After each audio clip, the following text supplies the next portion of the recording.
샬롬 사랑하는 주 예수 교회 성도 여러분, 오늘은 7월 17일 월요일입니다. 또 새로운 한 주가 시작되었네요. 또 한 주도 우리 말씀과 기도로 더 영적으로 깨어 나아갈 수 있기를 바랍니다. 오늘 찬송가는 208장이고요. 내 주의 나라와 함께 찬양하시겠습니다.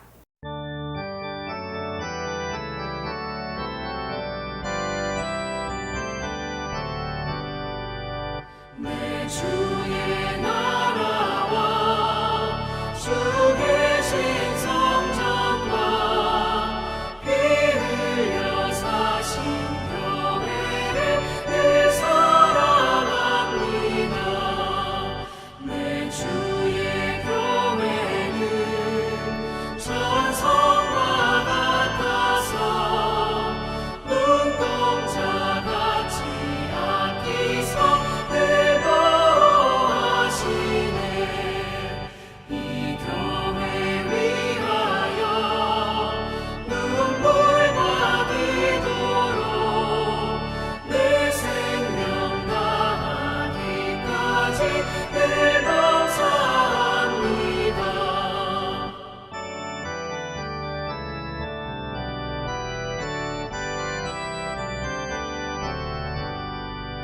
성도의 교제와 교회의 위로와 우주와 맺은 언약을 늘 기뻐합니다.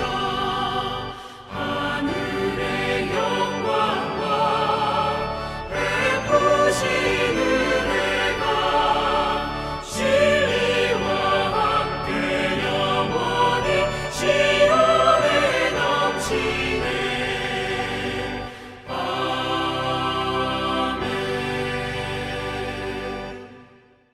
아멘. 오늘도 주님의 나라를 꿈꾸며 나아갑니다. 그리고 지난 우리 BBS, 또 우리 선교, 또 여름 문화학기를 통해서 또 우리 교회에 주신 하나님 은혜에 감사하며 더욱더 우리 기도하며 나아갈 수 있기를 바랍니다. 오늘 말씀은 사도행전 11장 19절부터 30절까지의 말씀 함께 나눕니다. 하나님의 말씀입니다. 그때 스데반의 일로 일어난 환란으로 말미암아 흩어진 자들이 베니게와 구브로와 안디옥까지 이르러 유대인에게만 말씀을 전하는데 그 중에 구브로와 구레네 몇 사람이 안디옥에 이르러 헬라인에게도 말하여 주 예수를 전파하니 주의 손이 그들과 함께 하심에 수많은 사람들이 믿고 주께 돌아오더라. 예루살렘 교회가 이 사람들의 소문을 듣고 바나바를 안디옥까지 보내니 그가 이르러 하나님의 은혜를 보고 기뻐하여 모든 사람에게 굳건한 마음으로 주와 함께 머물러 있으라 권하니 바나바는 착한 사람이요 성령과 믿음이 충만한 사람이라. 이에 큰 무리가 주께 더하여지더라. 바나바가 사울을 찾으러 다소에 가서 만남에 안디옥에 데리고 와서 둘이 교회에 1년간 모여 있어 큰 무리를 가르쳤고 제자들이 안디옥에서 비로소 그리스도인이라 일컬음을 받게 되었더라. 그때 선지자들이 예루살렘에서 안디옥에 이르니 그 중에 아가보라 하는 한 사람이 일어나 성령으로 말하되 천하에 큰 흉년이 들리라 하더니 글라우디오 때에 그렇게 되니라. 제자들이 각각 그 힘대로 유대에 사는 형제들에게 부조를 보내기로 작정하고 이를 실행하여 바나바와 사울의 손으로 장로들에게 보내니라. 아멘. 하나님의 말씀입니다. 하나님 말씀에 감사합니다. 오늘 7장 이제 말씀은 계속해서 스데반의 순교 이후에 이 핍박과 환난 중에도 하나님께 주시는 복음의 확장이 계속되고 있음을 증거하고 있는 것이죠. 여러분, 부흥이란 무엇일까요? 부흥이라는 것은 눈에 보이는 현실과 상황이 아니라 하나님께 주시는 이러한 믿음으로 주님의 복음을 전파하는 일일 것입니다. 때로는 여러분, 우리의 삶에도 고난과 어려움이 올 때가 있습니다. 그때가 바로 하나님께 주시는 다시 한번 일어서는 복음의 기회, 복음의 시작이 될 수 있는 것이죠. 사랑하는 성도 여러분, 오늘 우리의 삶에 복음을 통해서 나아가는 삶, 그리하여 하나님께 주시는 사명을 감당할 때에 우리의 삶의 어느 순간 모든 상황 속에서 하나님이 역사하시는 줄 믿습니다. 오늘도 믿음으로 이기며 오늘도 믿음으로 승리하는 우리 모든 성도님들 되시길 바랍니다. 근데 이 부흥에 아주 중요한 그러한 한 가지의 역할이 있는데 그것은 바로 믿는 자들이다라는 것입니다. 하나님의 부흥은 믿는 자들의 사명을 통해, 믿는 자들의 사역을 통해, 믿는 자들의 사랑을 통해 이루어지는 것이죠. 오늘도 말씀이 어떻게 부흥하고 역사하게 되었습니까? 바로 믿는 자들, 특별히 복음을 들고 나아가는 자들을 통해서 이루어집니다. 19절에도 환난으로 말미암아 흩어진 자들이 베니게와 구브로와 안디오까지 이르러 유다에게만 말씀을 전하니라. 흩어진 자들이 낙심하지 않고 복음을 그 핍박과 어려움 가운데도 전하게 됩니다. 근데 유대인에게까지만 전하게 되었죠. 그런데 또한 20절을 보면 구브로와 구레네 몇 사람이 안디옥에 이르러 헬라인에게도 말하여 주 예수를 전하게 됩니다. 참 놀랍죠? 이 유대인에게까지 전해진 말씀이 이제는 또한 몇 사람 믿는 자들을 통해서 안디옥에 이르러 헬라인에게도 이루어진다는 것입니다. 복음은 계속해서 믿는 자들의 삶을 통해 그것이 역사되고 그것이 계속해서 이루어지고 있는 것을 보게 됩니다. 그것을 21절에는 주의 손이 그들과 함께 하심에 그들은 다른 지역에 있었고 다른 삶을 살고 있었고 또한 다른 출신의 배경들이었지만 그들은 하나 복음을 증거하는 삶이 될 때 어디에 있거나 어느 상황이거나 주의 손이 함께 하셨다는 것입니다.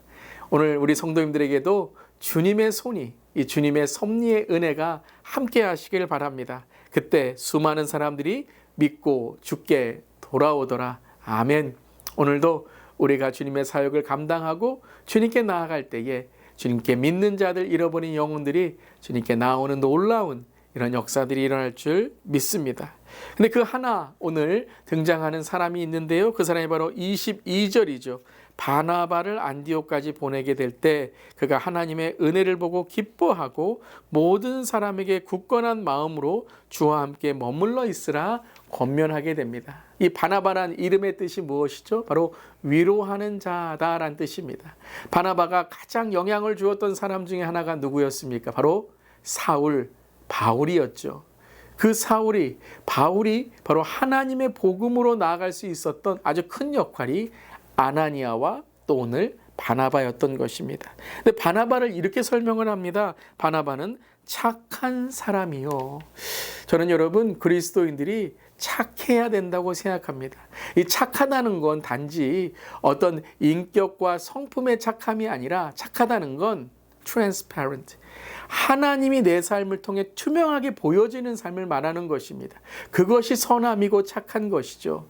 그저 내 인격과 내 성품의 착함이 아니라 바로 하나님께서 나를 통해 드러내고 보여진다. 그것이 바로 착함인 것입니다. 그 착함을 뭐라고 오늘 설명합니까? 성령과 믿음이 충만한 사람이라. 바나바를 보면 그의 말을 들으면 그가 하는 행동을 보면 아, 하나님이 함께 하시는구나. 성령의 열매를 맺는 사람이구나. 이것이 착한 사람인 것이에요.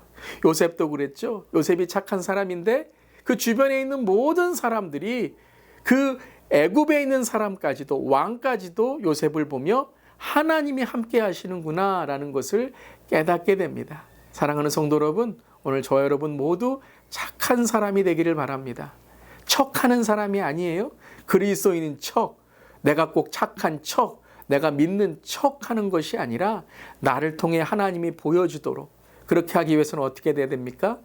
매일매일 주님과 동행하고 매일 새벽에 말씀으로 시작하고 기도로 내 자신을 하나님께 드리며 회개와 또한 하나님께 나아가는 성령 충만한 삶으로 살아갈 때에 내 안에 그리스도가 보여지는 착한 사람이 되는 줄 믿습니다. 그러한 착한 사람들이 모여서 착한 사람을 통해서 그리스도의 복음을 전하는 것, 그것이 바로 교회인 것이고 바로 그리스도인 것이죠. 오늘 11장 22절은 아주 중요한 오늘 이 예수를 믿는 자들이 누구인지를 오늘 우리에게 말하고 있습니다. 그들이 비로소 그리스도인이라 일컬음을 받게 되었더라. The disciples were called Christians 라고 나오고 있습니다. 여러분 어디에서요?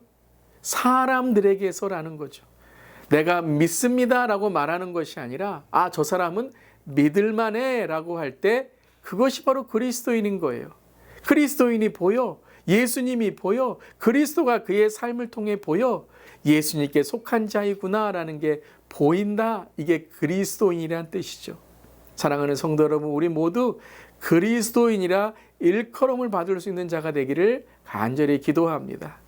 여러분, 저도요, 이렇게 살다 보면 참 많은 저의 이름들이 있고 또 저의 이러한 직분들이 있습니다. 하지만 제가 가장 들었던 그러한 저를 부르는 이름 중에 가장 기분 좋고 또 감사했던 것이 무엇이냐 하면 그리스도인 같아요 라는 거였어요. 예수 믿는 그리스도인 같습니다 라는 거예요.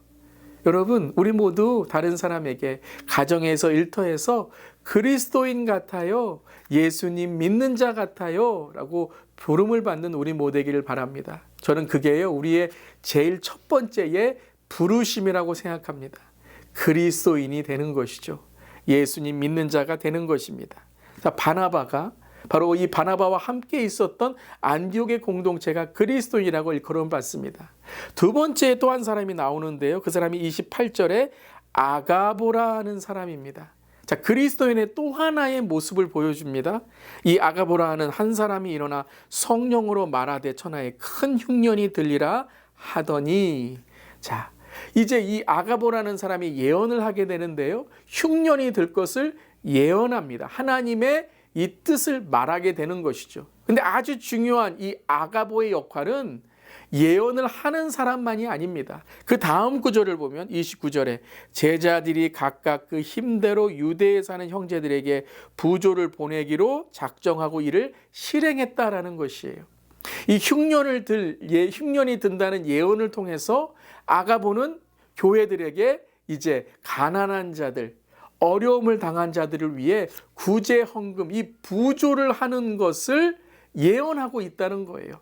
여러분, 우리가 그냥 사실을 말하고 어떤 내가 깨달은 것을 말하는 건 쉬울 수 있습니다. 하지만 그것을 통해서 교회가 하나 되고 영적으로 준비되고 또한 선교적 교회로 지역과 열방을 살리는 역할을 하는 것이 바로 하나님의 뜻인 것이에요. 그것이 바로 하나님의 주시는 예언인 것이죠. 사랑하는 성도 여러분, 오늘 우리가 말씀을 읽을 때도 동일합니다. 그리스도인은 말씀을 듣는 자, 말씀을 깨닫는 자만이 아니라 말씀을 실천하고 실행하는 자이고, 특별히 우리 주위에 잃어버린 영혼, 가난함, 어려운 자들을 돕는, 또한 그들을 영적으로 인도하는 그러한 우리 모두가 되어야 될 줄 믿습니다. 부흥은 그리스도인을 통해 이루어지는 것입니다. 사랑하는 성도 여러분, 가정에 부흥이 일어나고 일터에 부흥이 일어나고 우리 교회도 부흥이 일어나게 될 줄 믿습니다. 지금 일어나고 있는 우리 교회의 이 영적인 부흥들도 바로 우리가 예수 그리스도를 통해서 말씀으로 기도로 나아갈 때 이루어지고 있는 줄 믿습니다. 사랑하는 성도 여러분, 오늘도 무엇보다 먼저 그리스도인이 되시길 바랍니다. 그리스도인이 됨으로 하나님의 부르심을 하나님께 주시는 이 역할들을 잘 감당하는 우리 모두 되기를 주님의 이름으로 축복합니다. 아멘. 기도하시겠습니다. 하나님, 그리스도에게 속한 사람이라 일컬음을 받았던 안디옥 교회의 이 생명력과 선교적 교회의 사명을 오늘 배우게 하심을 감사드립니다. 나보다 남을 낮게 여기고 또 그들을 세워가는 이 착한 사람 그리스도인의 이 사명을 오늘 우리가 감당하길 원합니다. 착한 사람 되기를 원합니다. 그리스도가 드러내기를 원합니다. 사랑하는 우리 모든 성도님들의 삶 속에도 그 그리스도인의 삶으로, 그리스도인의 직장인, 그리스도인 비즈니스맨, 그리스도인의 우리의 사역과 사명을 감당하는 우리 모두 되게 하여 주시옵소서. 저도 그리스도인 목사가 되고 그리스도인의 사역을 하는 목회자가 되고 제일 먼저 그리스도인 예수가 우리의 삶, 저의 삶의 주인이 될 때에 늘 주님의 이름만 영광 받으실 줄 믿습니다. 오늘도 그리스도인으로 착한 사람으로 살아가도록 결단합니다. 예수님의 이름으로 기도드리옵나이다. 아멘. 오늘도 멋진 그리스도인 되시기를 바랍니다. 아멘.